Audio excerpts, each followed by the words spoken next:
Okay, second place. G. Harshit.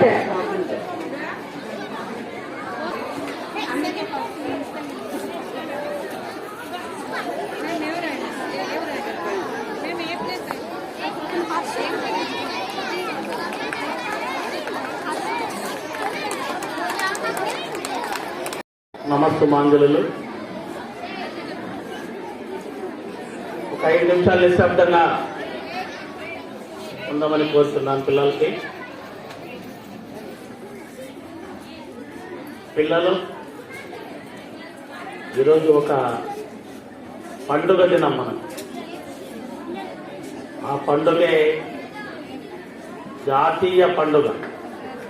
పండుగలు అనేవి మనకు మతపరమైన పండుగలు ఉన్నాయి, అలాగే జాతీయ పండుగలు. మతపరమైన పండుగలు మతపరంగా హిందూ, ముస్లిం, ఇస్లాం, క్రైస్తవ, బౌద్ధ, జైన, తర్వాత సిక్కు వాళ్ళకు సంబంధించిన పండుగలు ఎన్నో ఉన్నాయి. అలాగే జాతికి అంతటికి మన జాతి ఏది మన జాతి? భారత జాతి మనది. భారత జాతి మనది. నిండుగా వెలుగు జాతి మనది పాట ఉంది కదా, విన్నారా ఎప్పుడున్నా? వినలేదా? భారత జాతి మనది. ఈ భారతీయులందరూ కలిసి జరుపుకునే పండుగల్లో ముఖ్యంగా 2 పండుగలు. ఒకటి స్వాతంత్ర దినోత్సవం, రెండవది గణతంత్ర దినోత్సవం. కాబట్టి ఈరోజు ఈ గణతంత్ర దినోత్సవానికి ఇచ్చేసిన ముఖ్యంగా పాఠశాల యాజమాన్యానికి, అలాగే పాఠశాల సిబ్బందికి, విద్యార్థులకు మరియు గ్రామ ప్రజలకు, తల్లిదండ్రులకు అందరికీ మరియు విలేకరులకు ఆ నమస్తమాంజలు. విద్యార్థులకు ఆశీస్సులు. ఈరోజు మనం గణతంత్ర దినోత్సవాన్ని జరుపుకుంటున్నాం. ఏమి గణతంత్ర దినోత్సవం? 2 పాయింట్. ముఖ్యంగా స్వాతంత్ర దినోత్సవం అంటే ఏమి, గణతంత్ర దినోత్సవం అంటే ఏమి, ఇది తెలుసుకోవాలా ముఖ్యంగా మనం. స్వాతంత్ర దినోత్సవం అనేది ఆగస్టు 15వ తేదీన మనకు స్వాతంత్రం వచ్చిన 1947 నుండి ఈ రోజు వరకు జరుపుకుంటున్నాం. అలాగే 1950 జనవరి 26వ తేదీ నుండి ఈ గణతంత్ర దినోత్సవాన్ని జరుపుకుంటున్నాం. ఈ మధ్యలో ఈ 2-2.5 సంవత్సరాల కాలం ఏమైంది? ఏమది తేడా అంటే ఇక్కడ మనం 2 విషయాలు తెలుసుకోవాలి. స్వాతంత్ర దినోత్సవం, మనకు స్వాతంత్రం వచ్చింది, కానీ పరిపాలనా పద్ధతులు అన్నీ బ్రిటిష్ వారివే. అప్పటికి మన చేతిలో మన భారతదేశానికి కావలసిన పరిపాలన పద్ధతులను మనము తెలుసుకోలేదు, అమలు చేయలేదు. 1946లో ఒక రాజ్యాంగ పరిషత్తును ఏర్పాటు చేసి దాదాపు 300 మందితో, ప్రముఖులు, విద్యావేత్తలతో ఒక కమిటీ రాజ్యాంగ పరిషత్తును ఏర్పాటు చేసి, తర్వాత ఆ రాజ్యాంగ పరిషత్తులో ముఖ్యమైన ఒక 8 మందిని ఎన్నుకొని రాజ్యాంగ రచనా సంఘాన్ని ఏర్పాటు చేసి, రాజ్యాంగ పరిషత్తుకు రాజేంద్ర ప్రసాద్ గారిని, అలాగే రాజ్యాంగ రచనా సంఘాన్ని అంబేద్కర్ గారిని నియమించి దాదాపు 3 సంవత్సరాలు కష్టపడి ప్రపంచంలో ఉన్న వివిధ దేశాల రాజ్యాంగాలన్నింటినీ చదివి తెలుసుకొని మన దేశము యొక్క అవసరాలను గుర్తించి మనకు ఏవైతే అవసరమో అటువంటి ముఖ్యమైన విషయాలను క్రోడీకరించి ఒక రాజ్యాంగాన్ని, ఒక పుస్తకాన్ని, రాజ్యాంగం అంటే ఏమీ కాదు, supreme law. Indian constitution is a supreme law of Indian government. ఒక ఉదాత్తమైన చట్టం అది, ఒక పుస్తక రూపంలో క్రోడీకరించారు. ఆ యొక్క రాజ్యాంగాన్ని 1949 నవంబర్ 26వ తేదీన రాజ్యాంగ పరిషత్ ఆమోదించింది. ఆ రాజ్యాంగాన్ని 1950 జనవరి 26వ తేదీ నుంచి మనం అమలులోకి తీసుకొచ్చాం. ఇక్కడ ఏం మార్పు వచ్చిందంటే ప్రధానమంత్రి 40 ఏళ్ళ నుంచి ఉన్నాడు, మంత్రిమండలి ఉంది. 50 తర్వాత కూడా ప్రధానమంత్రి మంత్రిమండలి ఉన్నారు. బట్ ఎక్కడ చిన్న మార్పు వచ్చిందంటే 1947 నుంచి 1950 జనవరి 26 వరకు రాష్ట్రపతి అనే పేరు లేదు మనకు. అది ఇక్కడ గుర్తించుకోండి. రాష్ట్రపతి అనేది కాకుండా ఏముందండి, గవర్నర్ జనరల్. అది బ్రిటిష్ వారి యొక్క పదవి. ఆ క్యాడర్ అనేది బ్రిటిష్ వాళ్ళ పరిపాలనలో గవర్నర్ జనరల్ అనేవాడు ఉండేవాడు. ఆయనే కొనసాగాడు. ఆయన కొనసాగుతూ మన యొక్క ఇండియన్ కూడా అదే పేరుతోనే వచ్చింది. ఎప్పుడైతే 1950 జనవరి 26వ తేదీ రాజ్యాంగాన్ని మనమైతే అమలు చేశామో ఆ రోజు నుంచి రాష్ట్రపతి గవర్నర్ జనరల్ పేరు రాష్ట్రపతిగా మార్పు కావడం, ఆ రాష్ట్రపతి సర్వోన్నతాధికారి, భారత మొదటి పౌరుడు, సర్వ సైన్యాధ్యక్షుడు, దేశానికి మొదటి పౌరుడు, సర్వ సైన్యాధ్యక్షుడు, సర్వోత్తముడు, ప్రతి ఒక్క విషయం ఒక మొట్టమొదటి వ్యక్తి. అది మనం చెప్పాలంటే ఓ రాజు. పురాతన కాలంలో ప్రాచీన రాజులు ఎలా ఉంటారు, రాజు, ప్రధానమంత్రి, మంత్రి ఎలా ఉండేవాళ్ళో అలాగా రాజు స్థానమే. అదే బ్రిటిష్ గవర్నమెంట్ అయితే రాజు ప్రధానమంత్రి ఉన్నారు, రాణి ప్రధానమంత్రి ఉన్నారు. మన దేశం కూడా బ్రిటిష్ వాళ్ళ నుంచి మనం స్వాతంత్రం తీసుకున్నాం కాబట్టి ఆ రాజు అనే పేరు తీసేసి రాష్ట్రపతి అనే పేరు వచ్చింది.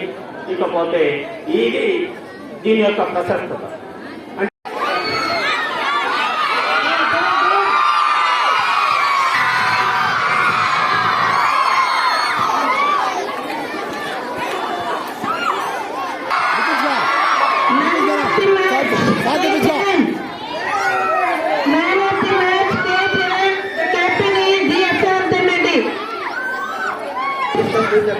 सर मैं ग्रुप में अच्छे से बात सर नॉर्मल मैम नेक्स्ट कबाड़ी अंग्रेज teachers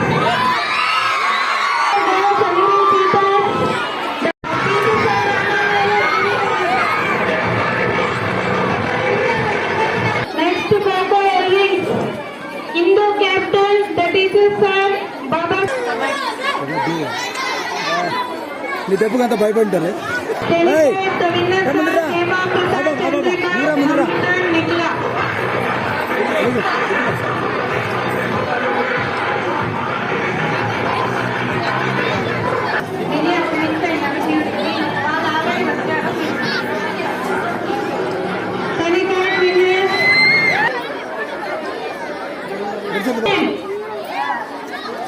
Next team get ready.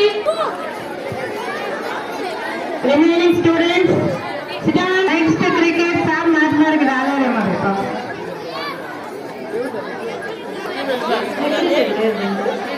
Here equipped and team, Baba Sir and Srinivas Sir. Manasri and team. K Manasri and team get ready.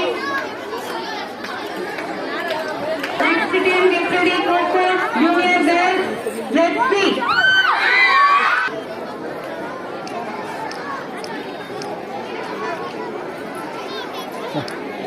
Savita and Shakira ma'am.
Mister Sandeep, మన Jammu and కాశ్మీర్లకు తెచ్చుకొస్తున్న Pakistani మిలిటెంట్ల ఏరివేతల కోసం చేపట్టిన operation విజయ్కి మీరు charge తీసుకోవాలి.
Yes, sir.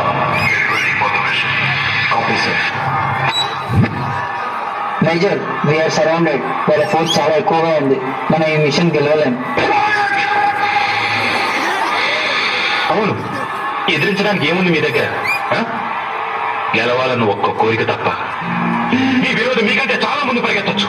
అందుకోలేమని అక్కడే ఆగిపోతే అదే మీరు చేసే మొదటి తప్పు. చివరి నిమిషం దాకా వెంటాడండి.